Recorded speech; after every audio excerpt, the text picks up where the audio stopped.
네, 2부 방송을 진행하도록 하겠습니다. 자, 이번엔 말이죠. 인천지방법원 부천유원 경매 사건이었습니다. 잠깐 말씀드릴게요.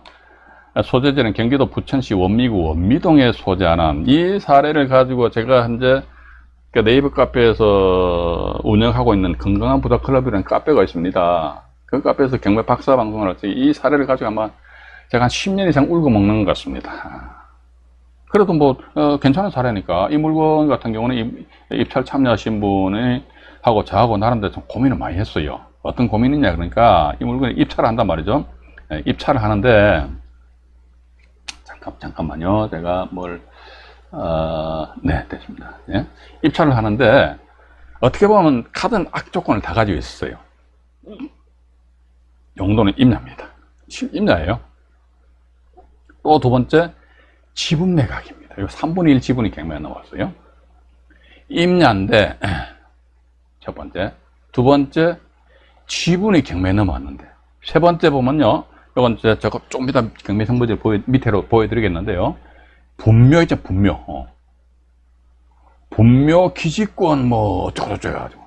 어떻게 보면 카드는 악조건을 다 가지고 있는 거 아닙니까? 임야인데 그것도 전체가 아니고 지분이 경매가 넘어왔는데 또 거기 보니까 아이고 현장 가보니까 막 봉분이 올록볼록 나와 있더래요. 그러다 보니까 여러분들 이 밑에 화면을 보시면 나와 있습니다만 보니까 1차 유찰이죠, 2차 유찰이죠, 3차 유찰이죠, 4차 유찰이죠. 왜 이렇게 자꾸 유찰이 될까요? 그러니까 우리는 경매 정보지를 보시면서 가지고 자꾸 어떤 물건이 유찰되거든요. 유찰되면 뭔지 모르겠지만 어떤 흠은 있다 이거죠. 근데 우리가 단지 보이는 그 자체만 하자에 고개 돌리면 안 된다 이거죠. 그래서 이 날짜에 보니까 5,000매각 기일인데 이분이 저희 카페 회원이에요. 근데 단독으로 낙찰 받았잖아요, 그죠?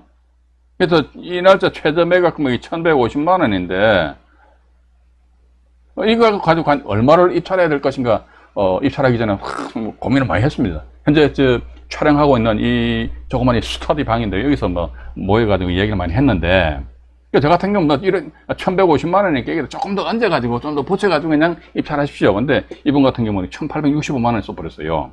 그럼 일단 낙찰되었단 말이죠, 그죠? 근데 보니까 1,100만 원 대비 1,800만 원 같으면은 이게 한 700만 원 정도 더 쓴 거란 말이지요. 그래서 저는 이 사건을 볼 적마다 이런 말씀을 드립니다.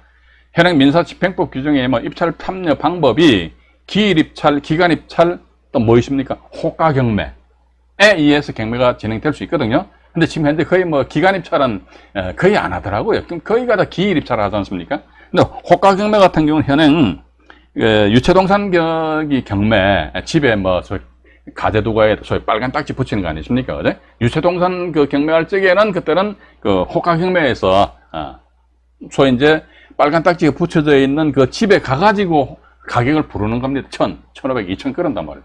부동산도 보면 분명히 민사집행법 규정 보면은 호가 경매에서 경매 진행할 수 있다라고 나와 있는데 그건 제가 볼 때는 사문화된 것 같아요. 안 써먹거든요. 이건 제가 볼 때 호가 경매를 해야 됩니다. 어떤 분들은 이런 이야기 합니다. 호가 경매하면 무슨 브로커, 요즘 브로커 있습니까? 없습니까? 브로커 없어요, 봐가지고. 예.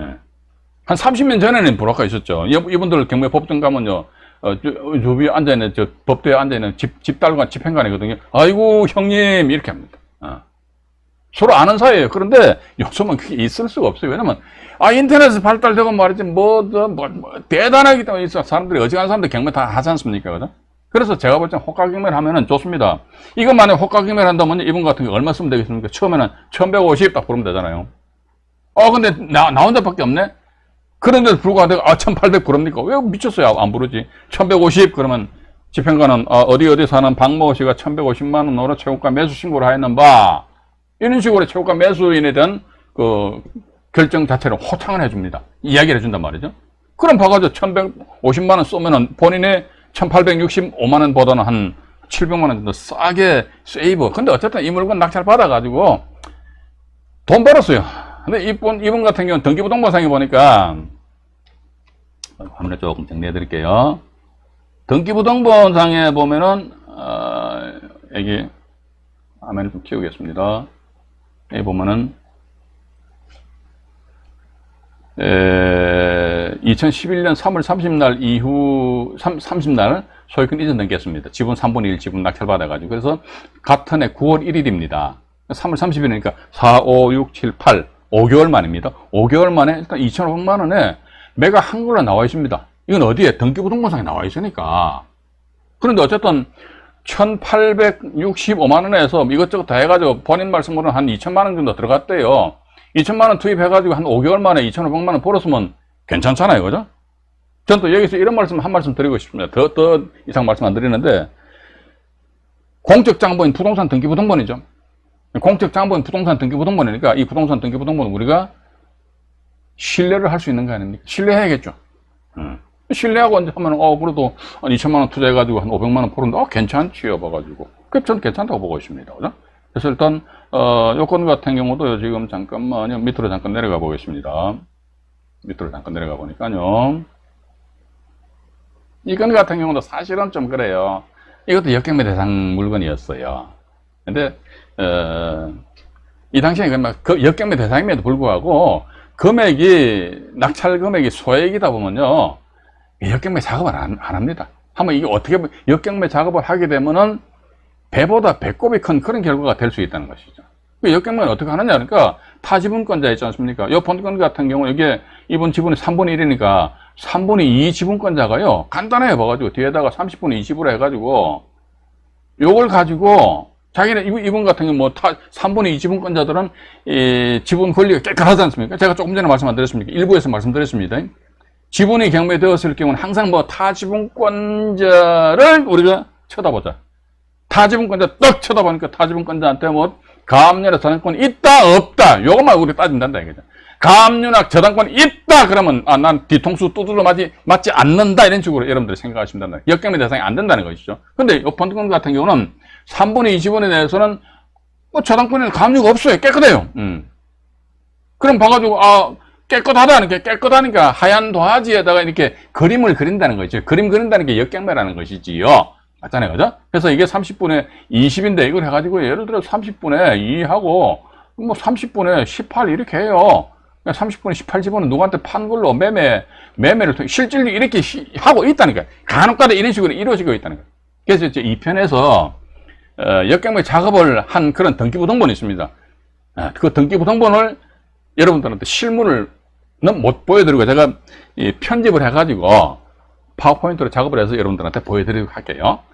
그러나 30분의 2 지분권자 이 사람은 보니까 3분의 1 지분 낙찰 받으신 분하고요 30분의 18 지분권자 이 두 사람을 상대로 해가지고 공유물 분할 소송을 제기하는데, 문제는 뭐냐면 이 30분의 18 지분권자 이 사람이 매매를 통해서 소유권을 취득한 상태에서 이 30분의 18 지분에 대해서 뭘 해버려? 가등기를 설정하고 나서 나 몰라라 하게 되면 그때부터는 뭐다 이게 3분의 1 지분권자 대단히 낭패를 볼 수 있는 그런 경우가 발생할 수 있다는 겁니다. 여기는 자세한 것은 자꾸 말씀드립니다. 2편으로 이동합니다. 이거 여러분들 약 올려드리는 게 아니에요. 그러니까 그건 오해는 하지 마시고, 제가 왜 여러분들 약을 올려드립니까? 우리 시청자 여러분들 얼마나 감사한데. 시청자 여러분들 많이 열람해 구독 많이 해주시면 말이죠, 유튜브 측에서 제가 한 달에 받는 돈이 말이죠 상당히 많이 늘어나잖아요. 그죠? 그래서 전 여러분들 절대로 구박 안 합니다. 구박 안 하고. 그래서 경매 관련해서 궁금한 사항이 있으시다 그러면요 질문도 주십시오. 또 아니면 아까다 보니까 한 번에 우리 채널 상단에 보면 대문에 제 휴대폰 번호 아니십니까? 그걸로 문자를 주셨더라고요. 그러니까 이제 그분도 저희 네이버 카페 회원으로 신규로 이번에 가입하셨던 분인 모양이더라고요. 근데 어쨌든 질문 주시고 그럼 제가 답변 드리고 일단 그렇게 하면 될 테니까. 그래서 이 건 같은 경우도 지금 현재 보면은 요것도 등기부등본에 대한 그 내용도 아마 제가 나중에 여러분들한테 이거 정리해서 보여드리도록 하겠습니다. 어쨌든 보니까 이 건 같은 경우도 역경매 대상이 됨에도 불구하고 좋게 진행이 되었다. 일단 그렇게 보시면서요. 본 사건 사진 한번 잠깐 볼까요? 사진을 잠깐 보시죠. 보면요. 여기 화면을 확대해 볼까요? 확대하다 보면 위에 이게 화살표가 껴있는데요. 이게 묘가 있습니다. 묘가 있고요. 여기도 보면 또 묘가 보이잖아요. 그죠? 이게 보십시오. 보시게 되면 여기 봉분이 하나 있어요. 여기는 보면 봉분이 요 하나 또 있습니다. 이게 봉분 하나 있다 이거죠. 하나 있고, 또 이건 아마 제가 그 물건 입찰해서 낙찰 받으신 분한테 들은 이야기인데, 여기 보면 그냥 평평한 평지잖아요. 그죠? 평지인데 이 부동산이 사실은 아마도 이제 아버님으로부터 자식 1과 자식 2, 그 다음에 손자가 해서 3분의 1씩 해가지고 정렬을 했어요, 아버님이. 예. 정렬을 하셨다는 것은 아마 그 당시 살아계셨다는 거겠죠, 그죠? 예. 근데 그 중에서 아마 자식 1인지 자식인지 2분, 3분의 지분이 경매가 넘어와서 이걸 우리 카페원에 낙찰 받으셨는데, 여기 평평한 데가 뭐냐, 이분이 돌아가시면 본인이 들어가서 영원히 편안하게 쉬실 유택. 예. 이게 본인이 들어가서 이제 들어갈 자리까지 다 만들어 놓은 그런 상태에서 자식 하나가 뭐 이런 식으로 일을 저질러 놔버리니까. 이런 것 조사하는 것이 지분 경매 같은 경우는 아니십니까? 예. 과연 이게 부동산의 이 지분의 소유권자들 간의 어떤 스토리. 그러니까 아버지가 자식한테 정렬했다. 현장 가보니까 뭔가 있다. 조사해보니까, 이분이 나중에 돌아가시면은 본인이 유택이다. 그럼 이 부동산은 타지분권자들이 놓치겠습니까? 안 놓치겠습니까? 안 놓치죠. 그래서 아까 제가 말씀드렸는데, 분묘에다가, 지분에다가 뭐, 임야가 있으니까, 내가 봐도 그거 나빠요. 안 이뻐. 내가 봐도 안 이쁘니까 남들이 보면 어떻게 더 안 이쁘잖아요. 그죠? 남들이 보면 더 안 이쁘니까 당연히 이 물건 같은 경우는 이런 식으로 해서, 경매가 보니까 4차까지 이렇게 유찰 안 되었습니까? 그죠? 내가 봐도 물건이 나쁘니까 남이 보면은 물건이 더 나쁘다 해가지고 사람들이 전부 다 고개를 돌려버리고, 만약에 5차 매각 기일 날 있지 않습니까? 5차 매각 기일 날 이분조차도 입찰을 안 했더라면 또 이 금액에서 또 유찰될 거 아닙니까? 뭐라도 또 이제 유찰대가 6차 기일이 잡혔을 적에 또 좀 정신 나간 사람이 푹 질러가지고 3천만 원, 4천만 원 이렇게 쏠 수도 있겠지요. 예. 그런 간혹가다 얼빠진 사람들이 있더라고 보니까. 경매 투자를 함에 있어서 저는 그렇게 봅니다. 경매 투자하는 거 장난치는 거 절대로 아닙니다. 정신 똑바로 차려야 됩니다. 그죠? 예. 자기 머릿속에는 경매 관련된 지식이 없어. 제가 이 말씀도 제가 그전 다른 영상물에서 말씀드린 것 같은데, 나는 가진 게 돈밖에 없어. 당신은 지식 있지? 그럼 당신이 지식 좀 빌리자. 지식 구걸하는 게 아닙니다. 네, 저는 그렇게 보고 있습니다. 그래서 일단 이분도 어쨌든 봐가지고 1,865만 원이니까 본인도 그때 낙찰 받고 나서 저랑 소주 한잔 먹으면서 그런 이야기를 합니다. 참, 낙찰 받아서 참 좋긴 좋았는데, 뚜껑 열고 보니까 혼자네. 우와, 700만 원 더 썼단 말이지. 그죠? 그때 뭐 우스갯소리로 700만 원이면 소주가 몇 병이야 이런 식으로 하면서 그냥 유야무야 지나갔던 그런 적이 있습니다. 그래서 제가 아까도 말씀드렸는데, 이런 경우를 대비해 가지고 당연히 어떻게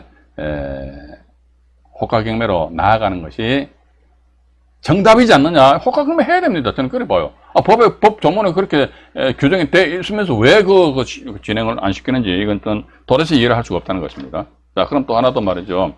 오늘로서 지분 경매를 이제 어느 정도 이제 맛보기입니다. 이게. 그러니까 저는 그렇게 봅니다. 법정기 시장권 지분 경매 괜찮아요. 근데 물건은 보면요, 법정기 시장권 관련된 물건 많이 안 나와요. 많이 나오긴 나오는데 돈이 되는 물건이 별로 안 나온다 이거지. 근데 지분 경매는 천천히 보면은 괜찮은 게 제법 많이 나온단 말이죠. 특히 다세대주택 빌라 같은 경우에 나는 내 자본금이 종잣돈이 1,000만 원도 안 되는데 이거 가지고 어떻게 하면 건드릴 수 있는 물건이 없나? 빌라 같은 거 건드리시면 돼요. 그것도 지분 경매. 그죠? 아까 우리 제주도 물건 같은 경우도 869만 원에 낙찰 받았잖아요. 그죠? 등기 비용 이것저것 다 해가지고 900만 원이니까 조금 더 들었답니다. 돈 1,000만 원 안 들었대요. 그거 해가지고 하여튼 1년 만에 일정한 수익이 발생된다면은 이것도 무시 못하는 것이죠. 그렇게 봅니다. 또 하나 보시죠. 현재 또 이제 요거는 제가 경매 진행 중인 물건인데요. 진행 중인 물건에 대해서 이걸 여러분들한테 약간은 소개를 시켜드리도록 하겠습니다. 이게 2024경이고요. 2024경이 57,638호. 57,638호 경매 사건입니다. 서울특별시 마포구 망원동에 소재하는 한강 1차 대주 파크빌입니다. 자, 제가 말씀드렸죠. 이게 이제 일단 잠깐 매각 기일이죠. 사건 번호 관심 있으신 분들은 사건 번호 메모해 놓으십시오. 메모하셨다가 한번 입찰 들어가 보시라니까요. 낙찰 못 받아요. 떨어져요. 지금 제가 이 말씀 드리는 것이 초치는 게 절대로 아닙니다. 경매 낙찰 받기 진짜 어렵다니까요.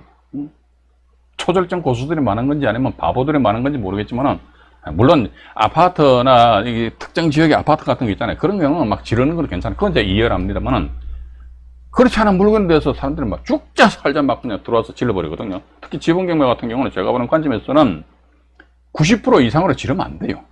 근데 어떤 경우는 아까 우리 제주도 물건도 안 봤습니까? 130%가 막 질러버리잖아요. 지르고 나서 이거 아니네. 그럼 에이 똥 밟았네. 그러면서 입찰 보증금 10% 해가지고 포기하고 그냥 가는 거예요. 그런 식으로 몰수되는 입찰 보증금이 이게 1년에 말이죠. 여러분들 인터넷 들어가셔서 검색해 보세요. 몰수 입찰 보증금 해가지고 보면요. 1년에 아마 500억, 600억, 700억 이런 식으로 됩니다. 1년이면 1년. 그런 식으로 되기 때문에 제가 조금 전에 말씀드렸습니다만 이게 경매 이거 아들 장난치는 거 절대로 안 하니까 섣불리 말이죠. 머릿속에 어떤 경매 관련된 어떤 지식이 들지 않았다 그러면 섣불리 움직이지 않는 것이 그분의 정신 건강에 대단히 좋다. 그렇게 보고 있습니다. 그래서 단지 우리가 뭐 다른 채널 보니까 말이야 경매 자체, 경매 투자에 대해서 상당히 미화를 한 듯한 그런 채널들이 많아요. 왜냐면 그렇게 해야지만 구독자 수 늘어나고요, 조회수가 늘어나니까 매달 유튜브로부터 돈을 많이 받거든요. 그러면 돈이 뭔지 말이죠. 그러나 현실은 그게 아니라니까요. 봐가지고 우리 현실을 똑바로 꿰뚫고 접근해야 되는데 불구하고 사람들이 안 그런 분들은 많이 계시더라고. 지금 현재 채팅창에 들어가 계신 분들은 안 그러시겠죠, 그죠? 그게 저희 카페 회원님들이신데 어쨌든 봐가지고요. 이 건 같은 경우는 보면은 자 보십시오. 2021년 10월 5일입니다. 날짜는 널널하죠. 죄송합니다. 넉넉하죠. 평상시 써놓기 표현이기 위해서 그렇습니다. 대단히 좋습니다. 3억 1,800만 원입니다. 3억 1,800만 원인데요. 이게 지금 현재 제가 국토교통부하고 제가 보는 그 부동산 그 사이트가 있습니다. 거기 들어가 보니까 여기에 지금 현재 보면 29평형입니다. 전체가 29평형인데 보면 그 8억 7천만 원에 거래가 되고 있어요. 협체 관래. 8억 7천만 원에 거래가 되고 있는데 8억 7천 그것도 8억 8천 8억 9천만 원을 막 거래돼요. 근데 본건이 2층이니까 이건 막 8억 7천 원을 보자 이거죠. 그래서 이걸 2분의 1 지분입니다. 2분의 1 지분이니까 나누기 2 하게 되면 얼마입니까? 4억 3,500만 원이잖아요. 그죠? 2분의 1에 대한 가치가 4억 3,500이란 말이에요. 근데 이 본건에 대해서 2분의 1에 대한 1차 최저 감정 가격이 얼마입니까? 3억 9,750만 원이죠. 그럼 싸게 나온 거 아닙니까? 그죠? 근데 이번에 또 유찰돼가지고 3억 1,800만 원이네? 이야, 그럼 뭡니까? 1억 한 2천 이상 차이가 나버린다고. 그죠? 그럼 이 날짜 입찰 들어가야 돼? 말아야 돼? 당연히 들어가야죠. 당연히 들어가야죠. 그러면 제가 아까도 말씀드렸습니다만 내가 열심히 해가지고 입찰 들어갔는데 상대방한테 뒤통수 뿅 맞으면 얼마나 아프겠습니까? 그래서 이 경우는 이제 그 타지분권자의 권리가 어떻게 되는지 그거 하나만 딱 보면 된다는 거예요. 지분경매 매건 그거에 딴 거 필요 없어요. 타지분권자한테 내가 눈탱이 밤탱이가 될 낀가 안 될 낀가 그거만 딱 보고 나서 시세 조사해 보니까 이거 봐라 엄청 싸단 말이에요. 그럼 들어가셔야죠. 밑으로 잠깐 내려가 보겠습니다. 밑으로 잠깐 내려가 보니까 복잡하네요. 그죠? 아주 이렇게 되어 있습니다. 이게 이제 우리한테는 지분 투자자 입장에서 큰 우호 세력이라니까요. 그죠? 자, 이런 식으로 저당권이 설정되어 있다는 것은 이 건 같은 경우는 김모 씨 외에 또 다른 분이 공동으로 이제 이 본인 소유권 지분해가지고 김모 씨 외에 누구 이렇게 표시되어 있을 것 같아요. 두 분이 이제 소유권 가지고 있는데 이 저당권의 효력은 말이죠. 예를 들어 타지분권자 김모 씨 말고 이 타지분권자를 A라고 하면요. 이 저당권 한 땡땡땡 이 법인 같은데요. 이 저당권의 효력은 A의 소유권에 미친다 안 미친다? 미쳐버리잖아요. 그죠? 이 부동산을 담보로 잡고 돈을 빌려줬으니까 이런 경우라면 봐가지고 안 깨끗하죠. 그죠? 새하얀 깨끗한 도화지가 아니잖아요. 이때는 깨끗하지 않아. 그러면은 이 사람들은 내가 이 지분 낙찰 받았다 할지라도 받았어? 내가 2분의 1이거든? 그럼 여기다 뒤에다 동그라미 더 쳐가지고 확 지분 낙찰받은 너 확 죽여버릴 거야. 이런 짓거리를 할 수가 없다는 겁니다. 괜찮아. 그런데 이 물건에서 보니까 딱 하나 걸리는 게 있어요. 뭐가 걸리느냐 하니까, 좀 더 밑으로 내려가 보니까 말이죠. 확 때려볼게요. 여기 나와 있네요. 어떤 거냐, 그러니까,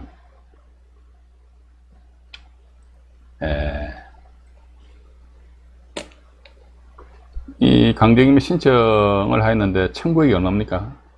900만 원이죠, 그죠? 이 물건 아까 제가 조금 전에 말씀 안 드렸습니까? 매매 가격이 8억 7천, 8억 8천, 8억 9천만 원, 실제 매매 가격입니다. 그런데 900만 청구액 900이라고 하면 이게 말 그대로 조족지혈이잖아요, 그죠? 그런 측면에 있어서 이제 여기 본건에 이제 2차 매각 기일이 지정이 되어 있지만은 그 전에 뭐 이걸 채무자가 이 돈 갚아버리고, 그죠? 근데 돈을 채무자한테 이 사람한테 주려고 그러니까 안 받아. 이게 오리무중이야. 어디로 갔는지 몰라. 그러면 채무자는 어떻게 하면 됩니까? 법원에다가 뭡니까? 공탁하면 됩니까? 공탁함으로 인해서 채무 이행을 한 그런 경우가 되고, 그럼 또 공탁서를 첨부해가지고 강제금액 스타프 취하해달라 이런 식으로 주장하면 끝나버리거든요. 그래서 이게 우리는 또 지분경매 보시면서 청구금액도 좀 보셔야 됩니다.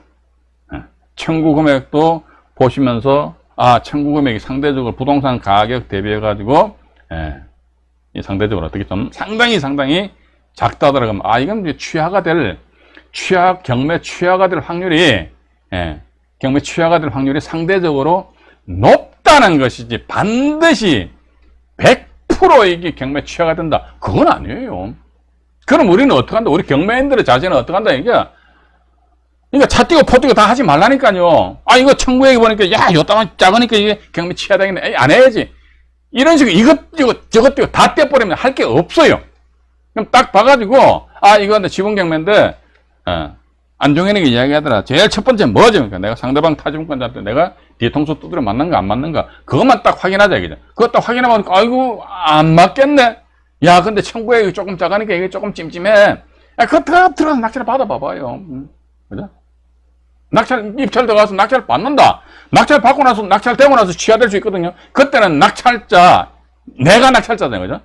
근데 이 채무자 측에서 경매를 취하를 시키려면은 물론 채권자 이번한테도 이제 경매 취하서를 받아야 되고, 낙찰자가 있으면 낙찰자한테 경매 취하 동의서를 받아서 법원에 제출해야 됩니다. 물론 낙찰자가 있는 상태에서 경매 취하를 시킴이 있어가지고 경매 취하 동의서 없이도 경매 절차를 취하를 시킬 수는 있어요. 그런데 이게 조금 강제경매니까, 강제경매 같은 경우는 조금 번거로워. 왜? 그러니까 낙찰자 경매 취하 동의서 없을 때 경매 취하 됩니다. 시킬 수 있다 이게. 그런데 그럼 낙찰자 경매 취하 동의서 없이 어떻게 경매를 취하를 시키지? 그러니까 청구 이 소를 제기하고, 채무자가 누구를 상대로, 채권자 이 사람 상대로 가지고 내가 이제 900만 원 다 갚았는데 왜 자꾸 경매를 진행시키냐 이게. 청구의 소를 제기하고, 또 두 번째 경매는요 민사집행법에 의해서 진행이 됩니다. 이러다 보니까 절차법이에요. 당연히 누가 중간에서 소위 브레이크를 팍팍 밟아주지 않는 이상은 지가 알아서 그냥 진행된단 말이죠. 따라서 강제집행이니까 강제집행 정지 신청에 의한 결정을 받아야 되고, 이런 식으로 조금 간단하지 않은 그런 사례가 과정이 있기 때문에 경매 취하에 따른 경매 취하 동의서 있지 않습니까? 경매 취하 동의서를 낙찰자 하나 써주면서, 이건 여러분들 마음대로 하시죠. 경매 취하 동의서 써주면서 뒤에 또 낙찰자 인감증명이 첨부돼야 되거든요. 동사무소 가지고 인감증명 한 통에 1,000원입니까? 그거 발급받아가지고 붙여가지고 그냥 맨입에 공짜로 이렇게 참 지분 경매 당하느라고 얼마나 욕받습니까? 하면서 이거 그냥 가져가세요. 이렇게 할 수도 있는 게고, 맞잖아요. 그건 각자 개인들이 알아서 하시라는 것이죠. 그죠? 그런 식으로 이제 접근을 할 수 있는 것이다. 그렇기 때문에 우리는 미리 봐가지고, 미리 말 그대로 김치국부터 먹지 말자 이거죠. 경매 투자하시는 분들 입장에서는 말이죠. 그죠? 이 건 같은 경우는 경매 취하, 될지 언정, 그냥 한번 들어가 보는 거죠. 입찰 들어가 보는 것이죠. 그죠? 요거 하나 있고요. 또 보니까 청구 금액이 참 작은 게 하나 있더라고요. 이것도 보면 서울 이제 동부지방법원 사건입니다. 2024경에 55,715호 사건입니다. 서울특별시 성동구 홍익동에 소재하는 청계 대주 파커블입니다. 사건 번호 확대드렸습니다. 2024경에 55,715호 해가지고요. 성동구 홍익동이죠. 성동구 홍익동에 청계 대주 파커빌 101동 10층입니다. 10층에 소재해 있는데 이 물건 같은 경우는 31평형이 납니다. 31평형인데 이것도 역시 마찬가지 2분의 1 지분이 경매에 넘었어요. 매각기일이 언젠데 보니까 2021년 10월 6일이죠. 그러니까 지분 경매에 관심 있으신 분들은요, 지금 오늘 제가 서울 서부지방법원하고 동부지방법원에 대해서 물건 말씀드렸는데 시간 나시는 분들은요, 한 번씩 가셔가지고 매매 가격 시세도 한번 가격 조사해 보시고 내가 입찰 안 들어가더라도 그죠? 이것저것 한번 물밑 작업을 해보시는 것이 괜찮은 시간대. 맨날 책상머리에 앉아가지고요, 맨날 모니터 또는 스마트폰만 이것만 비립다 봅니다. 그냥 뭐 법원에서 여러분들한테 돈 줍니까? 돈 이런 땡이 한 푼도 안 주잖아요, 그죠? 그래서 이 건 같은 경우 3억 1,280만 원이 그 2차 매각 그 최저 가격입니다. 그런데 보니까 요거는 제가 볼 때는 3억 9,100만 원이잖아요. 좀 상당히 고가로 평가된 것 같습니다. 이 본건에 보니까 31평형입니다. 31평형인데 이게 지금 현재 저기 매매 금액이 하여튼 이건 보니까 2020년도 작년 이게 매매 사례가 없어요.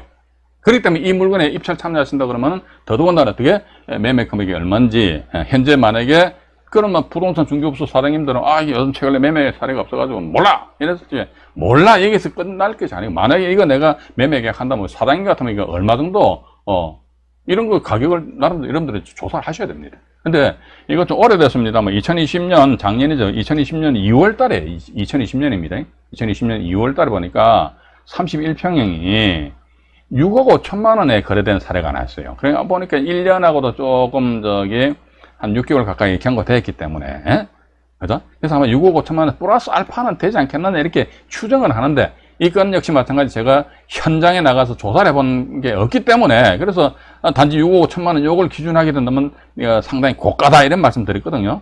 그래서 답은 항상 어디에 현장에 가만히 있다. 또 마찬가지 2분의 1이니까 6억 5천만 원 같으면 2분의 1이 얼마입니까? 3억 2,500만 원이잖아요. 그죠? 3억 2,500만 원인데 만약에 매매 금액이 6억 5천만 원 언저리에서 왔다 갔다 한다 그러면 3억 9,100만 원이 상당히 높은 금액이지요. 그럼 근본에 2차 매각기일 날 3억 1,280만 원이 거의 비슷하니까 이 날짜 입찰 들어가면 된다 안 된다? 안 된다. 그래서 이게 제가 여기서 안 된다고 그랬잖아요. 그죠? 그러면 이게 왜 매매 현재 부동산 중개업소에서 이 31평형 아파트 청계 대주 파크빌 아파트 이거 말이죠. 매매 계약 체결할 적에 얼마의 가격 쓰면은 매도자, 매수자 전부 다 계약상에다 사인을 하느냐 말이지. 그거 계약서상에 표시된 금액 알아보는 것이 정말로 가장 중요하다고 보고 있습니다. 권리 분석 좀 몰라도 돼요. 권리 분석 모르시면 저랑 좀 친해지셔서 저한테 카톡 주시면 되잖아요. 그죠? 간단하게 그게 패스해버리잖아요. 그래서 항상 현장에서 여러분들이 답을 아마 구하셔야 되지 않겠느냐 하는 그런 생각을 가지는데 이 건도 역시 마찬가지 보니까 말이죠. 밑으로 잠깐 내려가 볼게요. 역시 마찬가지 타지분권자는 내가 뒤통수를 두드려 맞느냐 안 맞느냐 그걸 우리가 좀 봐야 될 거 아닙니까? 밑으로 쭉 내려가 보니까 뭐가 있나 보니까 확대를 해드릴게요. 네. 확대를 했습니다. 확대를 해서 보니까 여기에 보시면은 소유권 이전 업주는 뭐다가 건저당권 딱 설정했네. 어쨌든 바로 지분이니까 2분의 1씩이니까 2분의 1씩이니까 나머지 이 한모씨 지분에 대해서 경매가 넘어왔다. 그것도 강제경매잖아요. 한모씨 지분에 강제 경매 넘어왔다. 그런데 이때 5월 11일 날 소유권 이전을 하면서 동시에 아마도 잔금을 대출을 아마 신한은행 같네요. 잔금을 대출을 받아가지고 이 전 소유자한테 지급을 했던 것 같아요. 그죠? 그런데 보니까 2분의 1 지분만 경매 나오는데 나머지 2분의 1 지분은 깨끗합니까? 안 깨끗합니까? 안 깨끗하잖아. 왜냐면 저당권자 신한은행의 저당권의 효력이 나머지 2분의 1 지분에도 저당권 효력이 미쳐버린다고. 근데 이 도화지에 보니까 A4 용지입니다. A4 용지 보니까 신한은행 저당권 이미 써져 있네. 그런 뭐다. 그때 상대방은 자기네들 이 지분 가지고 농간 장난을 부릴 여지는 없다. 아, 이게 역경매 대상은 아니구나. 이렇게 판단하면서, 근데, 이거 보니까 청구의 이게 아마 5억 9천 아니죠, 그죠? 598만 원, 한 600만 원 채 안 됩니다. 이 물건에 봐가 2020년 2월 달에 보니까 매매 금액이 6억 5천만 원이라고 그랬단 말이죠, 그죠? 지금 예를 들어가 뭐 매매 금액 한 8억 정도 된다 그러면요, 8억 대비해가지고 600만 원 같은 말 그대로 이게 조족지열이란 말이죠, 그죠? 예, 조족지열이기 때문에 이것도 역시 마찬가지 경매 취하의 가능성은 뭐 항상 상존한다, 저는 그렇게 보고 있습니다. 그래서 우리 투자자 입장에서는요, 경매 취하가, 아까도 말씀드렸습니다. 경매 취하가 되니까, 이러지 마시고, 물건 괜찮으면 그냥 말 그대로 그냥 불도저처럼 그냥 막 앞으로, 여러분들 밀고 나가셔야지 뭔가 답이 나오는 것이지, 맨날 재는 거야. 요래 재고, 저래 재고, 세금이 어쩌고, 양도소득세가 어쩌고 말이지. 낙찰 받기도 전에 양도소득세가 무서워서, 경매 못해. 그럼 하지 마요. 안 하면 되지. 무서우면 안 하면 되지. 뭐, 그죠? 구독이 무서워서 장 못 담근다. 일단 저는 그렇게 봅니다. 저지르는데 내가 감당할 수 있을 수준에서 여러분들이 저지르시면요. 전 충분히 뭔가 답은 나온다고 보고 있습니다. 현장 가셔야 돼. 현장 안 가는 거예요. 대출은 어떻게 되나요? 경매법정 가봐봐요. 가보시게 되면 대출 알선해주는 아주머니들 말이 명함 들고 왔다 갔다 하고 있잖아요. 그죠? 그 사람들 통해가지고 대출을 이 부분에 대해서 내가 알아보면 되는 것인지 꼭 봐가지고 사이버상에서 말이지, 대출은 어떻게 되나요? 지분은 대출 되나요? 뭐 제가 뭐 대출업자입니까? 대출, 그죠? 그래서 항상 답은 현장에서 구하시라는 말씀을 드려보고 싶습니다.